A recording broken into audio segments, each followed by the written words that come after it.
কারিনা কাপুর বছরে ছবি করে একটা, তো কারিনা কাপুর বছরে শুট করে 50টা। কারিনা কাপুর কি 50টা শুট নিয়ে কথা বলে? শুট নিয়ে তো কথা বলবার কিছু নেই। শুট হচ্ছে একটা ছবি, একটা লুক, দেখবেন ভালো লেগেছে, বাহ সুন্দর, ভালো লাগেনি, বাহ সেটাও সুন্দর, শেষ। ওটা কথা বলবো কাজ নিয়ে। আমার সামনে দুটো ছবি মুক্তি পাবার সম্ভাবনা আছে।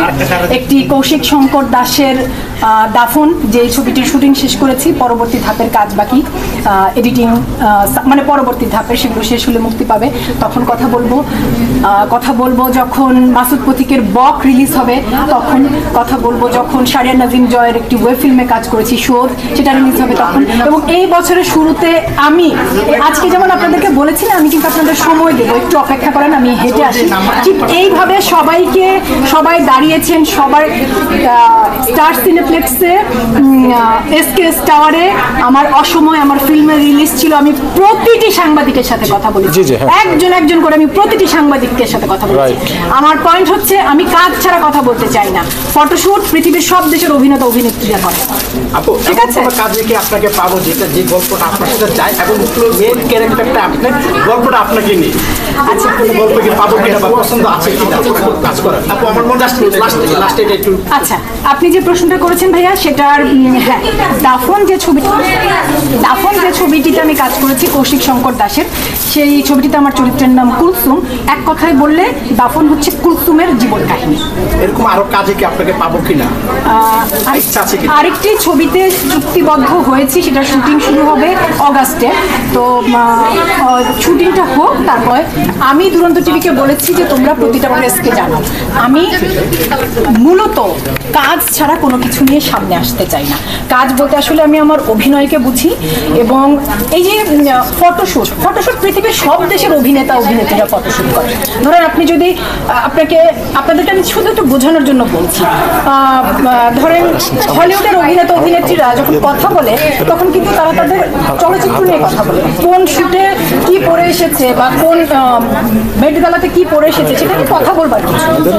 লুক হচ্ছে দেখবেন, ভালো লাগলে ভালো না লাগলে না, শেষ। ওটা নিয়ে কথা বলার কিছু নেই। কথা একজন অভিনেতা তখন বলবে যখন তার কাজ আসবে। এবং এই একই জিনিস আমাদের পাশের দেশে। ধরেন আমি একদম উদাহরণ হিসেবে বলছি কথাটা, তুর্কিতে আন্তনগর, সেটার জন্য আমি চরকির বেস্ট অ্যাক্ট্রেস নমিনেশন পাচ্ছি। আমি যখন আপনাদের সাথে কথা বলতে যাই, আপনাদের কারো ধরেন আমি যে 2005-এ আমার অভিনয় করা শুরু, তো 2005 সেই সময় আরো যারা অভিনয় করতেন বা এখন করছেন, তাদের এখনকার, আমি আমার কাজের কথা বলি, যে আমি বছরে একটা কাজ করলেও সেই কাজটা আসলে আমি এই দেশেই কাজ করছি, আমি কিন্তু এই দেশের বাইরে কোথাও কাজ করছি না, আমি বছরে 2-3টা কাজ করি। সেই কাজ নিয়ে আসলে আপনাদের আলোচনার চাইতে এমনি আমি কি নিয়ে কথা বলবো বলেন তো? আমি এমনি কি নিয়ে কথা বলবো? যখন আমাকে চ্যানেল থেকে ফোন করে বলে যে আপু এই এমনি সার্বিক, আমি একজন অভিনেতা, অভিনয় কর্মী, আমি তখনই কথা বলবো যখন আমার কাজ আসবে। আমার কাজ ছাড়া আমি, এই জন্যই আমি বলি যে আপনি যে প্রশ্নটা করেছেন যে ভাইরাল, এই জন্যই, কারণ তারা কি নিয়ে কথা বলতে চায় তারা জানে না।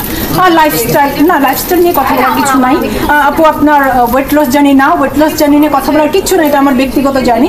এবং একবার বলে আপনারা সেই নিউজকে 1000 নিউজ বানিয়েছেন, আপনারা ভাইয়া।